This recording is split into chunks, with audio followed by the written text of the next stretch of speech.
ஈரோட்டுல கள்ளக்காதலுக்கு இடையூறா இருக்கக்கூடிய கணவனை கள்ளக்காதலனோட சேர்ந்து மனைவியை தீர்த்து கட்டிய சம்பவம் பரபரப்பை கிளப்பி இருக்கு.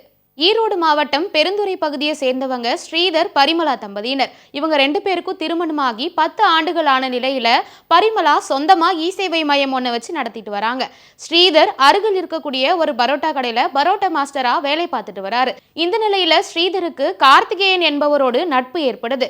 இந்த நட்பின் காரணமாக கார்த்திகேயனை அடிக்கடி ஸ்ரீதர் தன்னோட வீட்டுக்கு அழைச்சிட்டு வரதும் வீட்டுல உட்கார்ந்து இரவுல மது அருந்துவதும் வழக்கமா வச்சிருக்காங்க.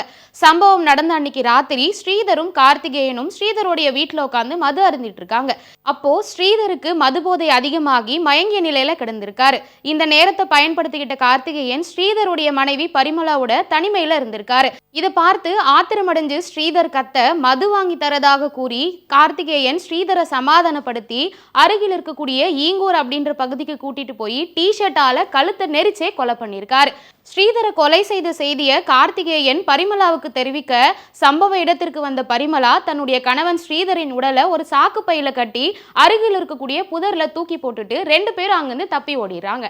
இதை தொடர்ந்து அந்த பகுதியில துர்நாற்றம் வீசுவதாக பொதுமக்கள் புகார் தெரிவிக்க சம்பவ இடத்திற்கு வந்த காவல்துறையினர் அங்கு தேடி பார்க்கும் போதுதான் ஸ்ரீதரனுடைய உடல் காவல்துறையினருக்கு கிடைக்குது. இதையடுத்து ஸ்ரீதரின் உடலை மீட்டு பிரேத பரிசோதனைக்காக அனுப்பி வைத்த காவல்துறையினர் சந்தேகத்தின் பேர்ல ஸ்ரீதருடைய மனைவி பரிமளாவை கைது செய்து விசாரிக்கும் பொழுதுதான் கார்த்திகேயனுக்கும் பரிமளாவிற்கும் கள்ள தொடர்பு இருப்பதும் அதனாலதான் ஸ்ரீதரை கொலை செய்திருக்காங்க அப்படின்னும் வாக்குமூலத்துல ஒப்புக்கொள்றாங்க. இந்த சம்பவம் தொடர்பா வழக்கு பதிவு செய்த காவல்துறையினர் பரிமளா மற்றும் கார்த்திகேயன் ஆகிய இருவரும் கைது செய்து நீதிமன்றத்தில் ஆஜர்படுத்தி சிறையில் அடைக்கிறாங்க. தன்னுடைய கள்ள காதலுக்கு இடையூறாக இருந்த கணவனை கள்ளக்காதலனோடு சேர்ந்து மனைவியை கொலை செய்திருக்க இந்த சம்பவம் அந்த பகுதியில பரபரப்பை ஏற்படுத்தி இருக்கு.